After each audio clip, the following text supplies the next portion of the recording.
ఈరోజు human values అనే topic కింద మనం బిల్డింగ్ ఏ happy family through human relations గురించి మాట్లాడిపోతున్నాం. ఈరోజు నేను ట్రైన్ దిగాను, ఒక ఆటో రిక్షా ఎక్కాను. ఈ ఆటో రిక్షా వాడు నాకు హ్యూమన్ వాల్యూస్ గురించి పాఠం చెప్పాడనమాట. మా ఆటో వస్తూ ఉంటే ఎదురుగా ఒక ఆటో ఆగిపోయింది. ఎదురుగా ఆటో ఆగిపోయిన వెంటనే అతన్ని ఏమిటైన కారణం అడిగాడు. వాడు గ్యాస్ అయిపోయిందా అన్నాడు. గ్యాస్ అయిపోయిందా అని వెనకాల నుంచి కొంత దూరం ఆటోని తోసుకుంటూ వచ్చాడు. ఆటోని తోసుకుంటూ వచ్చి ఈ కుడిపక్కకి వెళ్తే నీకు ఒక బంక్ ఉందని చెప్పాడు. చెప్పి నేను ఇంకా దూరం తోసేవాడిని, కానీ ఈయన చాలా అర్జెంటుగా ఉన్నది, నేను అర్జెంటుగా తీసుకెళ్ళాలని నన్ను తీసుకుని వచ్చేసాడు. తీసుకుని వస్తే ఏమన్నాడంటే, మాస్టరు మనం ఎవరైనా కష్టంలో ఉన్నప్పుడు సాయం చేయకపోతే మనం కష్టంలో ఉన్నప్పుడు దేవుడు మనకు సాయం చేయడు అన్నాడు. ఎంత గొప్ప పాఠం చెప్పాడు. హ్యూమన్ వాల్యూస్కి ఈ చదువుకి సంబంధం లేదు. హ్యూమన్ వాల్యూస్ ఉన్నవాడే ఒక మంచి వ్యక్తి అవుతాడు. కొంత దూరం వచ్చిన తర్వాత, మాస్టారు నేను సిగరెట్ కాల్చుకుంటాను, మీకు అభ్యంతరం అన్నాడు. అంటే వాడు చేసే పని వల్ల వాడికి ఆనందం కలుగుతుంది, కానీ చుట్టుపక్కల వాళ్ళకి ఎలా ఉంది, చుట్టుపక్కల వాళ్ళకి ఇబ్బంది అని అతను తెలుసుకోవడానికి ప్రయత్నం చేశాడు. నేను అన్నాను, నువ్వు సిగరెట్ తాగితే నాకు పడదని చెప్పాను. ఇమీడియట్గా థ్యాంక్ యూ సార్ అని వాడు సిగరెట్ వెలిగించడం మానేశాడు. అంటే మనం ముఖ్యంగా హ్యూమన్ వాల్యూస్ అంటే ఏంటంటే, ఏదైనా మనం ఒక పని చేసే ముందు ఈ పని చేయటం వల్ల నాకు ఆనందం కలుగుతుందా, చుట్టుపక్కల వాళ్ళకి ఆనందం కానీ దుఃఖం కానీ కలుగుతుందా అని మొత్తం అంతా చూసుకుని ఒక నిర్ణయం తీసుకుని ఆ పని చేయాలన్నమాట. హ్యూమన్ వాల్యూస్ మనం నేర్చుకోవటం వల్ల ఇమ్మీడియట్గా బెనిఫిట్ కనిపించకపోవచ్చు, కానీ లాంగ్ టర్మ్లో దానివల్ల చాలా చాలా లాభం వస్తుంది. ఒక చైనీస్ బ్యాంబూ అనే స్టోరీ మనం చూద్దాం. ఈ చైనీస్ బ్యాంబూ అంటే ఎదురుగడ అనమాట. ఈ ఎదురుగడ మొక్క వేసిన వెంటనే 4 సంవత్సరాల వరకు కూడా పైకి పెద్దగా మొక్క రాదు. ఏం చేస్తుంటుంది, లోపలికి చాలా లోతుగా వేళ్ళు వెళ్ళిపోతూ ఉంటాయి. అంటే ఎక్కడి నుంచైనా నీరు పోషక పదార్థాలు తీసుకునే శక్తి దానికి వస్తుంది అనమాట. సడన్గా 5వ సంవత్సరం వచ్చేటప్పుడు ఒక్క సంవత్సరంలో 40, 50, 60 అడుగులు పెరిగిపోతుంది. అదేవిధంగా హ్యూమన్ వాల్యూస్ నేర్చుకుని దాన్ని పాటించడం కనుక మనం చేసినట్లయితే షార్ట్ టర్మ్లో బెనిఫిట్స్ ఉంటాయి, లాంగ్ టర్మ్లో కూడా చాలా చాలా బెనిఫిట్స్ ఉంటాయి. మనం ఒక అత్యుత్తమైన వ్యక్తి కింద ఎదిగే అవకాశం వస్తుంది. హ్యూమన్ వాల్యూస్ని కనుక మన కుటుంబంలో పాటించినట్లయితే మన కుటుంబం ఒక హ్యాపీ ఫ్యామిలీ అవుతుంది, ఒక అందమైన ఫ్యామిలీ అవుతుంది, అందరికీ కూడా ఆదర్శమైనటువంటి ఫ్యామిలీ అవుతుంది.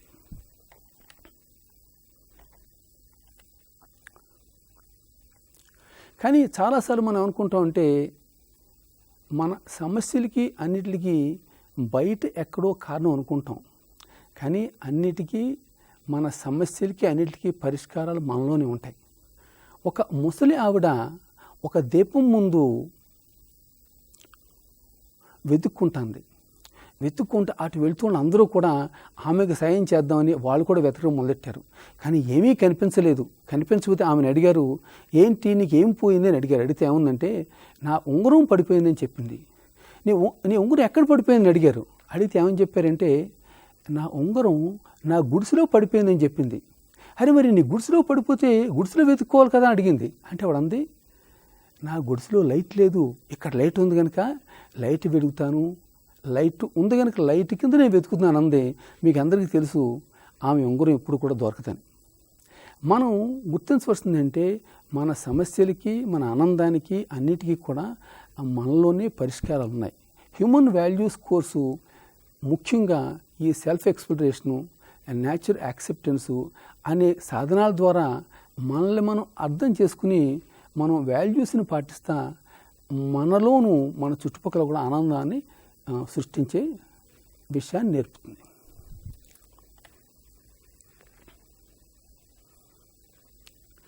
ప్రతి మనిషికి కూడా 2 భాగాలు ఉంటాయి. ఒకటి ఏంటంటే శరీరం, 2 నేను అన్నది. శరీరానికి కంఫర్ట్స్ కావాలి, ఫిజికల్ ఫెసిలిటీస్ కావాలి. ఆ ఫిజికల్ ఫెసిలిటీస్ ఉంటే వాడికి కంఫర్ట్ వస్తుంది. కానీ అది ఒక్కటి ఉంటే ఆనందం కాదు, ఆనందం రాదు. ఒక మనిషికి కనుక ఆనందం కలగాలంటే ఫిజికల్ ఫెసిలిటీస్తో పాటుగా ఈ కంఫర్ట్స్తో పాటుగా రిలేషన్షిప్స్ కూడా చాలా చాలా ముఖ్యం. మనం చూద్దాం. ఒక రిటైర్ అయిన ప్రొఫెసర్ గారు ఉన్నారు. ఆయనకి చాలా చాలా మంచి పేరు ఉంది. అతని విద్యార్థులు అందరూ కూడా ఒకరోజు ఏమనుకున్నారంటే ఈ ప్రొఫెసర్ గారిని కలవాలి అని అందరూ కూడా వేరు వేరు ప్రదేశాల నుంచి మంచి పొజిషన్లో ఉన్నటువంటి, మంచి జాబ్లో ఉన్నటువంటి వాళ్ళందరూ కలిసి ఆ ప్రొఫెసర్ దగ్గరికి వచ్చారు. ఆ ప్రొఫెసర్ ఏం చేశారంటే ఆయన దగ్గర ఉన్నటువంటి 20-30 కప్పులు, రకరకాల కప్పులు ఉన్నాయి. ఆ కప్పుల్లో కాఫీ పోసి ఆయనకి ఇచ్చారు. కాఫీ పోసి ఆయనకి ఇచ్చేటప్పటికి ఎవరు ముట్టుకాళ్ళు కంగారుగా మంచి మంచి కప్పులు, ఒక బంగారు కప్పుని, ఇంకోడు సిల్వర్ కప్పుని, ఇంకోడేమో పోర్సిలిన్ కప్పుని, మంచి కప్పుని లాక్కుని ప్రయత్నం చేసి వాళ్ళు కాఫీ తాగుతున్నారు. అప్పుడు ప్రొఫెసర్ అన్నారన్నమాట, మీరు చూసారా, మీరు తాగే కాఫీ రుచి కాఫీ కప్పును బట్టి ఉండదు. మీరు తాగే కాఫీ రుచి మీరు కాఫీ కప్పును బట్టి ఉండదు, కాఫీని బట్టి ఉంటుంది. కానీ మీరు ఏం చేస్తున్నారు, కాఫీ గురించి వెతుకుతున్నారు, కప్పు గురించి వెతుకుతున్నారు, మంచి కప్పు గురించి వెతుకుతున్నారు. అందువల్లే ఇదే మన సమస్యలకు కారణం. దీనివల్లే మనకు స్ట్రెస్ వస్తుంది, అలసట వస్తుంది. మీరు గుర్తుంచుకోవాల్సింది అంటే కాఫీ రుచి కాఫీ కప్పును బట్టి ఉండదు, లోపల కాఫీని బట్టి ఉంటుంది. అదేవిధంగా మన జీవితంలో ఆనందం మనం ఎంత పెద్ద కారులో వెళ్తున్నాం అన్నది, సైకిల్ మీద వెళ్తున్నాం అన్నది ఆధారపడి ఉండదు. అది మన సంబంధ బాంధవ్యాన్ని మనం ఏ విధంగా నడుపుకుంటాం, ఏ విధంగా చూస్తాం అన్నదాన్ని బట్టి ఆధారపడి ఉంటుంది. ఒక తండ్రి ఉన్నాడు. తండ్రికి 3 కొడుకులు ఉన్నారు. పెద్ద కొడుకు చిన్నప్పుడే, అప్పుడు పెద్ద కొడుకు ఏమి సరిగ్గా ఆలాపాలన చూసేవాడు కాదు. ఆ పెద్ద కొడుకు ఒకరోజు ఒక షాపులో చాక్లెట్ దొంగతనం చేశాడు. చాక్లెట్ దొంగతనం చేసిన వెంటనే ఆ షాపు యజమాని తండ్రిని పిలిచి, నీ కొడుకు ఎలా చేశాడు అని అతను నిందించాడు. నిందించిన వెంటనే తండ్రికి విపరీతమైన కోపం వచ్చింది. విపరీతమైన కోపంతో కొట్టాడు. ఎప్పుడైతే ఆ తండ్రి కొడుకును కొట్టాడో, చాలా తీవ్రంగా కొట్టాడు. ఆ బాధ భరించలేక ఆ కుర్రవాడు పారిపోయాడు. కొంతకాలానికి 2వ కొడుకు ఎదిగాడు. వాడు కూడా అదే తప్పు చేయడం జరిగింది. అదే తప్పు చేయడం జరిగితే ఈసారి కూడా అతను పిలిచి ఇలా తిట్టాడు. ఇలా చేస్తే ఎలాగా, నీకు 2 కొడుకు కూడా ఎలాగ చేశాడు అని తిట్టడం జరిగింది అన్నమాట. తిట్టేటప్పటికి అప్పుడు తండ్రి ఏం చేశాడంటే అప్పటి నుంచి కూడా వాడిని చాలా ప్రేమగా చూడటం మొదలెట్టాడు. ప్రేమగా చూడటం ఏం చేసేవాడు, వాడికి కావాల్సింది ఇచ్చేవాడు. వాడు ఏదైనా తప్పు చేస్తే మళ్ళీ కొడితే పారిపోతాడేమో అని అతను తప్పు చేసినా కానీ అతన్ని నిందించేవాడు కాదు, మందలించేవాడు కాదు, అతనికి మంచి నేర్పేవాడు కాదు. అందువల్ల అతను సహజంగా ఒక జులాయి కింద తయారయ్యాడు. తండ్రి ఏం చేశాడు, వాడికి కావాల్సినటువంటి వస్తు విశేషాలు ఇచ్చాడు. కానీ అతని జీవితంలో ఎలా జీవించాలో చెప్పలేదు. అందువల్ల అతను ఒక జులాయి కింద తయారయ్యాడు. అప్పుడు వాడికి అర్థమైంది, తనతో ఉన్నటువంటి ఉద్యోగస్తులతోటి, తమ పిల్లలు మంచి స్థితిలో ఉన్నటువంటి తల్లిదండ్రులతోటి కలిసి వాళ్ళని అడిగాడు, ఏంటి మీ పిల్లలందరూ ఎలా ఉన్నారు, నా పిల్లలు ఎలా ఉండడానికి కారణం ఏంటని అడిగారు. అయితే వాళ్ళు ఏం చెప్పారంటే, మనం పిల్లలకి 2 రకాలైన విషయాలు ఇవ్వాలి. ఒకటి అంటే వాళ్ళకి కావాల్సిన కంఫర్ట్స్ ఇవ్వాలి, వాళ్ళకి కావాల్సిన సౌకర్యాలు ఇవ్వాలి. అదే కాకుండా వాళ్ళ జీవితంలో ఎలా జీవించాలి, ఎలా జీవితంలో పైకి రావాలి, హ్యూమన్ వాల్యూస్ ఏ విధంగా నేర్చుకోవాలి, హ్యూమన్ వాల్యూస్ ఎలా పాటించాలి, ఎథిక్స్ అంటే ఏంటి, ఈ విషయాలు కనుక నేర్పినట్లయితే ఆ కుర్రవాడు జీవితంలో పైకి వస్తాడు అని చెప్పాడనమాట. అందువల్ల 3వ కొడుకు ఏమని చెప్పాడంటే, ఇలాగా అన్నయ్యలిద్దరూ ఈ విధంగా చేశారు, చేస్తే ఏం జరుగుతుంది, నువ్వు వాడి దగ్గర చాక్లెట్ దొంగతనం చేసినట్లయితే ఈ చాక్లెట్ అమ్మితే వాడికి 10 పైసలు మిగులుతుంది. ఇలాగ 100 మంది కనుక చాక్లెట్లు కొంటే వాడికి రోజుకి 20-30 రూపాయలు మిగులుతుంది. 20-30 రూపాయలతో వాడు బతుకుతాడు. నేను జీతం పట్టుకొచ్చి ఇంట్లో ఇస్తే మన నెలంతా ఎలా బతుకుతున్నామో అలాగే రోజు వాడు కొంత డబ్బు సంపాదిస్తేనే ఆ కుటుంబం బతుకుతుంది. కానీ మనం కనుక వాడి దగ్గర దొంగతనం చేసినట్లయితే వాడు ఆదాయాన్ని కోల్పోతాడు, వాడు బతకలేడు అని వాడికి అర్థం అయ్యేలా చెప్పాడనమాట. అందువలన ఆ కొడుకు ఎప్పుడూ కూడా చాక్లెట్స్ దొంగతనం చేయాలని కానీ ఇంకొక తప్పు చేయాలని కానీ ఆలోచించలేదన్నమాట. ఆ కొడుక్కి జీవితం అంటే ఎలా జీవించాలి, ఒక పని చేసినప్పుడు ఈ పని వల్ల నాకు మంచి, చుట్టుపక్కల వాళ్ళకి మంచి అన్న విషయం ఆలోచించి తప్పు చేయకూడదు అనే విషయాన్ని వాడికి నేర్పాడు. అదే కాకుండా తండ్రి కొడుకుని చదువుకున్న వాళ్ళ దగ్గరికి, మంచి ఉద్యోగాలు చేసే వాళ్ళ దగ్గరికి, పిల్లలు బాగా జీవితంలో పైకి వచ్చిన వాళ్ళ దగ్గరికి తీసుకుని వెళ్తూ వాళ్ళతో మాట్లాడమని చెప్పేవాడు. ఎలా ఎప్పుడైతే చేశాడో ఆ కొడుకు జీవితంలో 2 విషయాలు తండ్రి దగ్గర నుంచి పొందాడు. ఒకటంటే వాడికి కావాల్సినటువంటి సుఖాలు, వాడికి కావాల్సిన తిండి, వాడికి కావాల్సినటువంటి పుస్తకాలు అన్నీ కూడా పొందాడు. అదే కాకుండా దాన్ని ఏమంటారంటే మమత అంటారు, కేర్ అంటారు. కేర్ తీసుకున్నాడు తండ్రి. కొడుకు ఏం కావాలో ఫిజికల్ వస్తువులు ఇచ్చాడు, కంఫర్ట్స్ ఇచ్చాడు. అదే కాకుండా వాడు జీవితంలో ఎలా జీవించాలో చెప్పాడు, వాడి జీవితంలో ఎలా సుఖమయంగా జీవించాలో చెప్పాడు, మానవతా విలువల గురించి చెప్పాడు, ఎథిక్స్ గురించి చెప్పాడు, వాటిని ఎలా పాటించాలో చెప్పాడు. అలా చెప్పటం వల్ల ఆ కొడుకు గైడెన్స్ పొందాడు, వాత్సల్యాన్ని పొందాడు, వాడి జీవితంలో అభివృద్ధి చెందాడు. అతను బాగా చదువుకున్నాడు, మంచి ఉద్యోగాన్ని సంపాదించగలిగాడు. అతనికి తల్లిదండ్రుల ప్రేమ గురించి తెలుసు, తల్లిదండ్రులని ఎంతో ప్రేమగా చూసాడనమాట.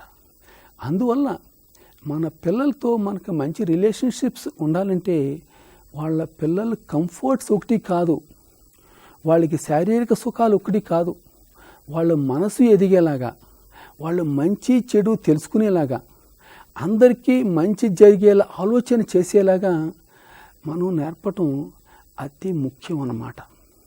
ఇది నేర్పటం మన ప్రతి తల్లి తండ్రి బాధ్యత.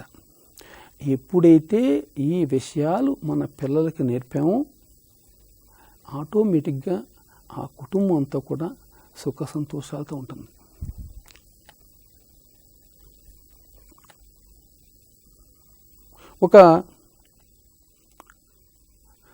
మనం పిల్లలతో ఉన్నప్పుడు జనరల్గా ఏం చేయాలంటే వాళ్ళు చెప్పింది సాధారణంగా వినం. నీకేం తెలుసురా అంటూ ఉంటాం, వాడిని పెద్దగా పట్టించుకో, నాకు ఎక్కువ తెలుసు, నేను చెప్పిందే నువ్వు చేయాలని చెబుతూ ఉంటాం. వాడి సమస్యల గురించి వినం. తల్లిదండ్రులు కానీ పిల్లలు కానీ ఎవరైనా సరే మంచి కుటుంబాన్ని కనుక నిర్మించాలంటే ఒకళ్ళు చెప్పింది ఒకళ్ళు వినగలగాలి. ఎలా వినగలగాలి? వాడు చెప్పింది పూర్తిగా విని వాడు చెప్పిన భావాన్ని అర్థం చేసుకుని మనం ఏమైతే చెబుదాం అనుకుంటున్నామో అది చెప్పగలగాలన్నమాట. ఇది చెప్పినప్పుడే మనం ఏమవుతామంటే మనలో మంచి సంబంధ బాంధవ్యాలు ఉంటాయి. ఎప్పుడైతే మనం కొడుకు చెప్పింది శ్రద్ధగా విన్నామో మనం చెప్పింది కూడా శ్రద్ధగా వింటాడు. వాడి సమస్యలు ఏమైనా ఉంటే మనతో పంచుకుంటాడు. వాడి సమస్యల్ని చాలా వరకు మనం పరిష్కరించగలుగుతాం. అలా వాళ్ళు చెప్పింది మనం విన్నప్పుడు ఏం జరుగుతుందంటే వాడికి ఉన్న సమస్యలు మనతో చెప్పుకోడు, వాడి సమస్యలు పెద్ద పెద్ద అయిపోతాయి. అందువల్ల వాడు చాలా ఇబ్బందులు పడతాడనమాట. అందువల్ల మనం కుటుంబం కనుక కుటుంబంలో మంచి సంబంధ బాంధవ్యాలు కనుక బిల్డప్ చేయాలంటే, నిర్మించుకోవాలంటే ఒకళ్ళు చెప్పింది ఒకళ్ళు విని అర్థం చేసుకుని అప్పుడు మన సలహాలు మనం ఇవ్వటం చాలా అవసరం అన్నమాట. సాధారణంగా ఏం జరుగుతుందంటే మన పిల్లలు మనల్ని 2 రకాలుగా చూస్తారు.